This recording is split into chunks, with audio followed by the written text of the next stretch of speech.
What is going on, fellow gamers and cosplayers? Thanks again for tuning in to another episode of MSP. I'm one of your co-hosts, Manny, or sometimes known as that cosplay guy, and today we are kicking at none other than SGC 2014. I am here, as you can tell, in the indie gamers heaven, or haven, and we're just chilling with the indie developers, and we're going to see a little bit of what they're about and what it is they do. Today I am joined by the group BlankMediaGames, and they're going to tell me a little bit about their game, Town of Salem. All right, guys, please introduce yourselves and what all you guys do. I'm Blake Burns. I'm the co-founder and programmer and creative director and a bunch of other stuff. Josh Britton. I'm also a programmer for the game. We're here demoing Town of Salem. It is a murder mystery game based off of the popular party games Mafia and Werewolf. The basic concept of the game is that there's a murderer in the town, and you don't know who they are, you don't know who the other people in the town are, and you have to try to find the murderer before they kill you. And then also sometimes you're the murderer, in which case you have to kind of lay low, deceive people, and kill off people until you're the last one standing. It's a multiplayer game, 7 to 15 players. It's a browser game that's free to play at BlankMediaGames.com. That's really interesting, guys. And earlier when we were talking, you had mentioned that it's kind of reminiscent of games that we know, like Clue or some other ones that you had mentioned. Would you say that those kind of games influence your design and development or the concept of this particular game or other ones? Yeah, I would definitely say that's true. We took a lot of inspiration from the actual party games Mafia and Werewolf, Clue, those kind of murder mystery genre kind of things, but we wanted to take those ideas and digitize them and make them easier for people to play with their friends, even though, you know, your friends might not be in the same town as you or in the same house or city, and you can play this murder mystery genre now with anyone all over the world. Yeah, I'd say a lot of people love the party games Mafia and Werewolf, and when they go online to try to play these types of games, what they end up with is forum games, and these can take days, sometimes even weeks, and they're very slow paced, and we wanted to take that, turn into a nice fast paced game you could just jump on, play with people, you know, adding graphics and a lot of you know, our own feel to the game, and you know, anyone that is a fan of those types of games should definitely try this out. They'll love it. Well, that's really cool. Now, one thing that you know, strikes a lot of interest to us gamers, and even from developers on our site, is like how you guys formed up, where your ideas come from. Could you tell me a little bit about the background of your group?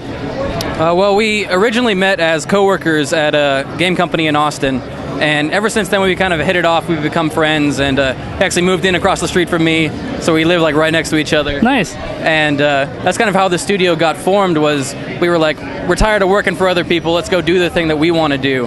And the idea basically came from Josh. It was his brainchild, and I guess he'll probably tell you a little more about origins. Sure. So, you know, I knew about the party games Mafia, the party games Werewolf, and you know, I wanted to kind of take those games and just bring them into a video game format.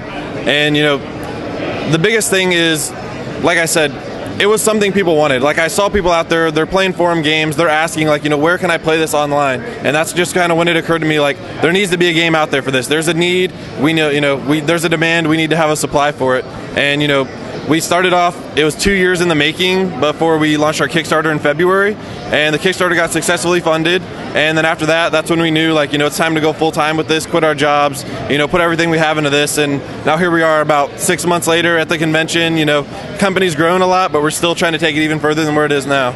Wow, that is so daring, but yet so successful, it sounds like, for you guys. Now, for those who are new to the programming business or want to look into it, you know, I've talked to other developers, and some already had backgrounds in certain programming languages, while others actually use software that uses almost everyday language and converts it into the programming lingo. Could you tell us a little bit about what kind of programming languages you work with, or software? Well, the game is actually made, the front end is all in Flash, ActionScript, so it gives us a lot of easy compatibility, except for with like iPhones and stuff like that, but for the most part, any PC or laptop can run the game pretty easily. And the back end, we actually host our own servers, so there's no lag from peer-to-peer client stuff, and our own servers are done in C++. Nice, nice. Now, you know, one of the interesting things too about learning from indie developers is, you know, hearing about your all's like greatest struggles and also yet your greatest achievements, especially since you had both mentioned that this is your first time at a convention actually demoing your game. Could you tell me like what was probably one of the biggest hurdles you came over, and what was also like biggest success? Sure. So we actually had a first Kickstarter that failed, and failed pretty hard. We were trying to raise $20,000 and raised about $1,000. And when that happened, you know, that was after 18 months of really hard work on the game, a lot of our own money put in for the artwork, the sound, and everything. It was really demoralizing to see it fail, because I really thought once I released it to the world, everybody's going to love it and that it was just going to take off, and it didn't. And that really put me down for a couple of months, and I just kind of put the game aside and just kind of tried to rebound from that. And then, eventually I decided it's time to pick it back up again. Blake decided he wanted to jump on the team and work on it, and we launched another Kickstarter. We just pushed the marketing harder, which is what we thought failed the first time. We didn't think it was a bad game concept. We just thought enough people just didn't hear about it. And, we pushed the marketing harder. We got some YouTubers to check out the game and play it, and then from there, it boomed, and the second Kickstarter was successful, and, even over what we asked for in the funding. And, from then, that's when we knew, like, all right, we were right. We had a good game idea. We just had to market it better, and now it's time to really go full force with it. Very cool. Now, a lot has been going on here, both inside the indie developer group and outside. What would you guys say so far has been your highlight here at SGC? And it doesn't necessarily have to be with indie gaming. I would say it's just meeting the fans of the game, because we've got about 200,000 registered users on the game right now, and this was 4 months ago whenever the game really got started. So having that many people suddenly know who you are, and you come to a convention like this and you have people coming up asking you to sign their t-shirts and stuff like that, it's like a surreal experience, because I've never had anything like that before. So it's definitely meeting the fans for me. Very cool. Absolutely, the fans. It's all about the fans. Of course. Now, lastly, since I'm sure a lot of our fans want to get to know more about you, especially for those who may have already heard you, but want to, stay in touch, especially with your development. Do you all have like a Facebook page or website fans can reach out to you, or even more Kickstarters like you were talking about previously? Yeah, we have a Facebook page. Just search Town of Salem. We have a Twitter, Town of Salem Game.